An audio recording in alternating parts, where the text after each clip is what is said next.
और कितनी दूर है जी जगदीश भाई साहब का घर? अनिल बेटा, कितनी दूर दिखा रहा है इस रास्ते से? पापा 2 घंटे का रास्ता मानकर चलो। 2 घंटे अभी बाकी हैं।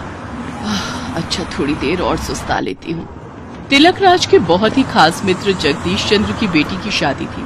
लड़के वाले नेपाल रहते थे, इसीलिए जगदीश चंद्र शादी के लिए नेपाल गए थे और उन्होंने तिलक राज को भी नेपाल शादी में आने का न्योता दिया था। इसीलिए तिलक राज अपने परिवार के साथ अपने दोस्त की बेटी की शादी के लिए पहुंच रहे थे, पर अचानक। क्या हुआ ड्राइवर साहब, आपने कार क्यों रोक दी? साहब आगे रास्ता बंद है, शायद कोई चट्टान गिरी हुई है। अरे अब आगे कैसे जाएंगे? भैया जरा सुनना, ये चट्टान कब तक हटेगी? कब तक रास्ता खुलेगा, कुछ बता सकते हो? भैया कल सुबह तक तो ये रास्ता बंद नहीं रहेगा। अब तो शाम होने वाली है भैया, कल से पहले नहीं खुलेगा। साहब हमें कल तक इंतजार करना होगा, कल से पहले ये रास्ता नहीं खुलेगा। अब क्या करेंगे, हम तो यहाँ पर किसी को जानते भी नहीं हैं। जगदीश का फोन नहीं मिल रहा। पापा यहाँ फोन के नेटवर्क नहीं आ रहे, लगता है ये कोई गांव है। चाची, पानी भरने के लिए तुम्हें इतनी दूर आने की क्या जरूरत थी? मैं अकेली आ जाती। अरे गीता बिटिया, तू अकेले कितना पानी भर कर लाती और इसी बहाने मेरी थोड़ी सैर हो जाती। बहुत प्यास लगी है बिटिया, जरा सुनना, थोड़ा पानी मिल जाएगा? हाँ हाँ, ये लो माँ जी, ठंडा ठंडा मटके का पानी पियो। शुक्रिया बेटी। आप मुझे प्यार से गीता कहो, मेरा नाम गीता है। वैसे आप लोग यहाँ के तो नहीं लग रहे। हाँ, हम लोग दिल्ली से आए हैं। यहाँ काठमांडू में हमारे रिश्तेदार की शादी है, पर ये रास्ता बंद है और सब कह रहे हैं कि कल तक रास्ता खुलेगा। आप सब मेरे साथ मेरे घर चलो। क्यों चाची, अब आप नेपाल में हमारे मेहमान हो तो हम मेहमानों को गाड़ी में तो नहीं छोड़ सकते ना? जी, गीता बिल्कुल ठीक कह रही है। आप सब हमारे घर चलो और रात वहीं रुकना। यहाँ जंगल का इलाका है, जानवरों का खतरा रहता है। माँ, शायद ये लोग ठीक कह रहे हैं।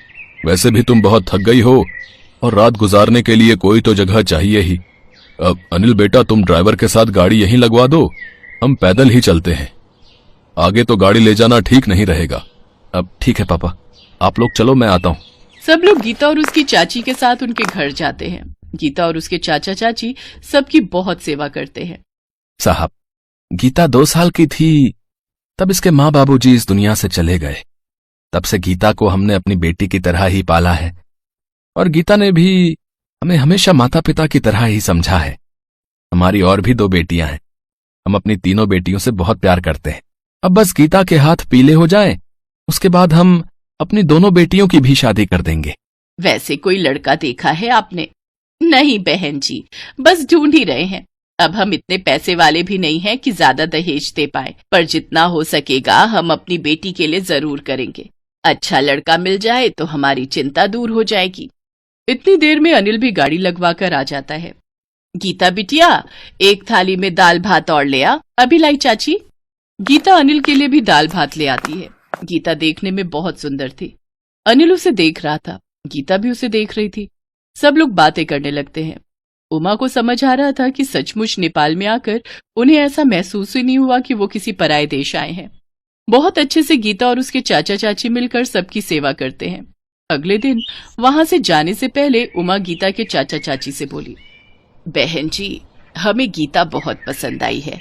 हमारी अनिल से बात हुई है, हम वापसी में फिर से आपके घर आना चाहते हैं, पर हम अपनी नेपाली बहू अपने साथ ले जाने के लिए सगाई करके जाएंगे। सच? आपने ये कहकर बिन माँ की बच्ची को बहुत बड़ी खुशी दे दी है। अनिल और गीता एक दूसरे को देखकर मुस्कुरा देते हैं। सच, उन दोनों ने एक दूसरे को पसंद कर लिया था। और फिर कुछ समय बाद वक्रतुंड महाकाय सूर्यकोटि सम उमा अपने घर में नेपाली बहू ले ही आती है। बहन जी, आपकी नेपाली बहू तो बहुत सुंदर है। आप एक बार इसके हाथ के दाल चावल और सेल रोटी खाकर देखो, उंगलियां चाटते रह जाओगे। हमारी नेपाली बहू ने रसोई संभाली है, अब नेपाल के मशहूर व्यंजन का आनंद लो। लाओ गीता बहू, सबके लिए खाना लगा दो। जी माँ जी, अभी लगाती हूँ। गीता सबके लिए नेपाली व्यंजन परोसती है।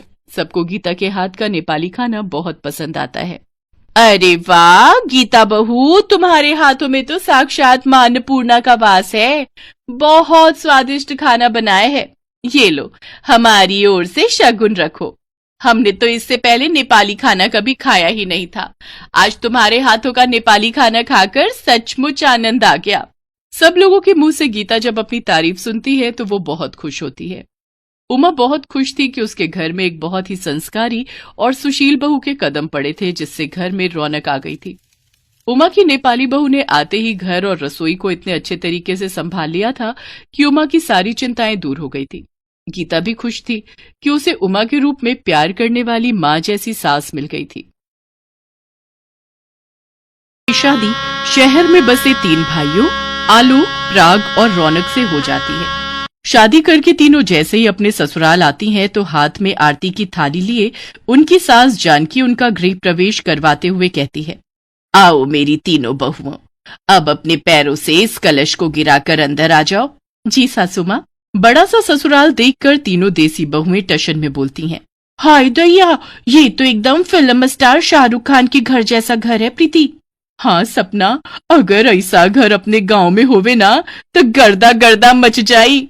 हमको तो अपनी आंखन पर विश्वास ही नहीं हो रहा है कि हमारी शादी इतना बड़ घर में हुई है।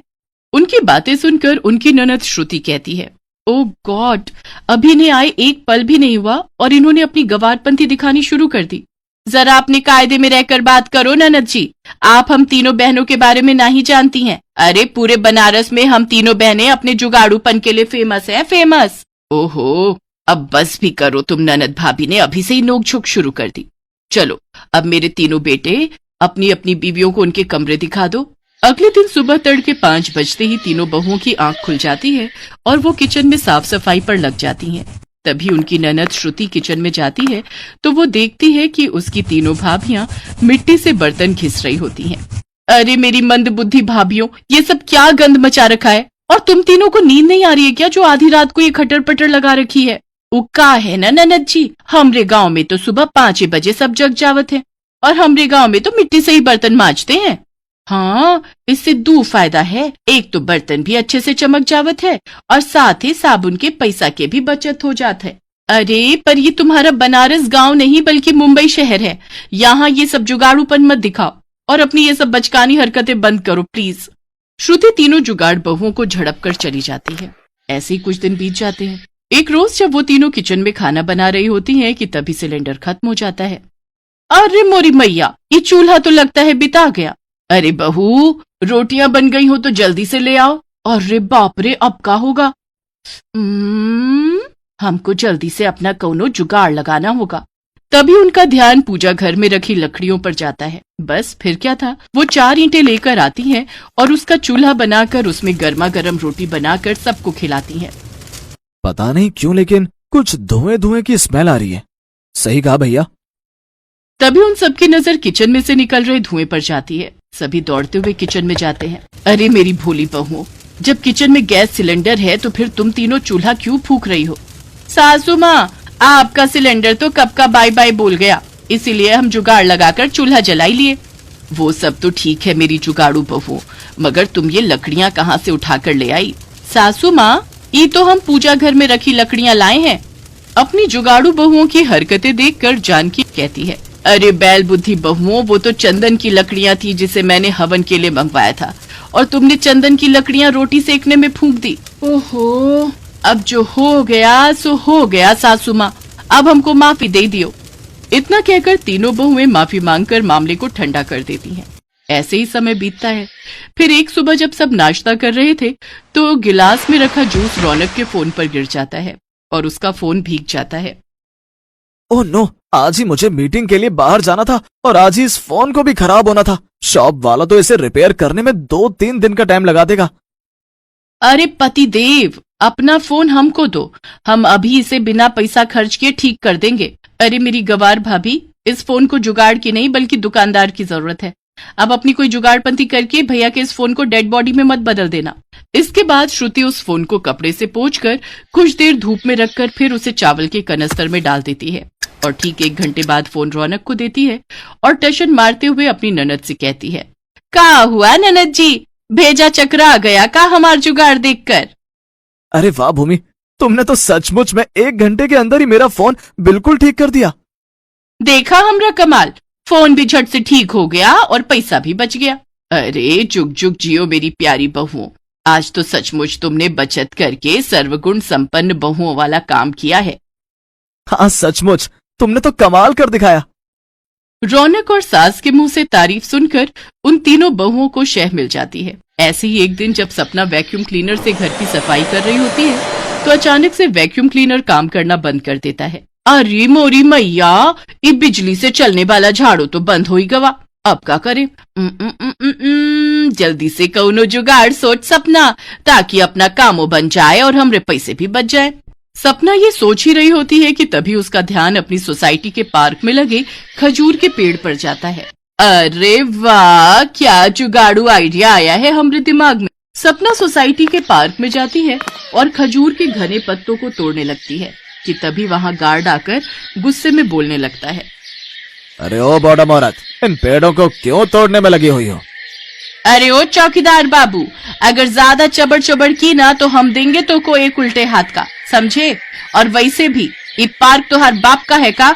गार्ड को चार बातें सुनाकर सपना खजूर के घने पत्ते तोड़ लाती है और उन्हें लेकर घर आती है और उससे झाड़ू बनाकर तैयार करती है और झाड़ू लगाने लगती है। तभी जानकी गुस्से में तिलमिलाते हुए उस पर बिगड़ते हुए कहती है, क्यों रे सपना बहू, ये मैं क्या सुन रही हूँ? तू सोसाइटी के गार्ड से लड़कर आई है और ये तेरे हाथ में क्या है? सासू माँ, ये झाड़ू है जिसे हमने खजूर की टहनियों से बनाया है। अरे वाह सपना, तूने तो कमाल कर दिया, भाई मान गए तुझे, छा गई तुम तो। अरे चुप करो तुम तीनों, भला इतनी कंजूसी करके भी क्या फायदा? तुम तीनों की जुगाड़पंथी ना एक दिन सोसाइटी वालों के सामने हमारी धज्जियां उड़ाकर रहेगी। इस तरह तीनों जुगाड़ू बहुओं को घर वालों से खूब खरी खोटी सुननी पड़ती है। ऐसे ही वक्त गुजर जाता है। फिर एक सुबह प्रीति नाश्ता लेकर गुनगुनाते हुए अपनी ननद के कमरे में आती है। लगाई ले तू जब लिपस्टिक, जिला टॉप लागे ले, ओ जिला टॉप लागे रे। अरे ननद जी, ई लो नाश्ता पानी कर लो, दफ्तर खाली पेट ना ही जाना। हाँ, टेबल पर रख दो भाभी, अभी तो मैं अपने बाल सुखा रही हूँ। हेयर ड्रायर से अपने बाल सुखाने के बाद श्रुति नाश्ता करके ऑफिस चली जाती है, लेकिन उसी शाम काफी भयंकर बारिश होती है। अरे प्रीति, तुम मेरा वाला कुर्ता पजामा प्रेस करके रख देना, कल मैं ऑफिस वही पहन कर जाऊंगा। जी हमरे बलमा। इतना कहकर प्रीति अपनी ननद के कमरे में जाती है और उसका हेयर ड्रायर लाकर उससे अपने पति के कपड़े सुखाने लगती है। लेकिन तभी उसे तेज बिजली का करंट लगता है और वो चिल्लाते हुए कहती है, अरे मोरी मैया, मर गई रे मर गई, कौनो हमको तनिक बचाओ तो। सभी भागते हुए अंदर आते हैं और श्रुति जल्दी से बोर्ड का स्विच बंद करती है। अरे ये सब कैसे हुआ? प्रीति उसे सारी बात बताती है और श्रुति उन्हें खूब सुनाती है। भाभी, मैंने तुम्हें पहले भी समझाया था ना, आज अपनी बेवकूफियों की वजह से तुम्हारी जान तक भी जा सकती थी। मैं कहती हूँ अब तो अपनी इन जुगाड़पंथियों से तुम तीनों बाज आ जाओ, नहीं तो अठन्नी चवन्नी बचाने के चक्कर में एक दिन अपनी जान से हाथ धो बैठोगी। श्रुति बेटी बिल्कुल सही कह रही है, बहू इतनी कंजूसी भी अच्छी नहीं, और जिसका काम वो उसी को साजे, कोई दूजा करे तो बुद्धू बाजे। हमको समझ आ गया सासू माँ, अब हम कोनो भी काम में जुगाड़ नहीं लगाएंगे। ननद और सास की बातों से उन तीनों को अक्ल आ जाती है और वो तीनों अपनी जुगाड़पंथी छोड़कर अपनी ननद और सास से शहरी तौर तरीके सीख लेती हैं और वो तीनों अपने ससुराल के रंग में ढल जाती हैं।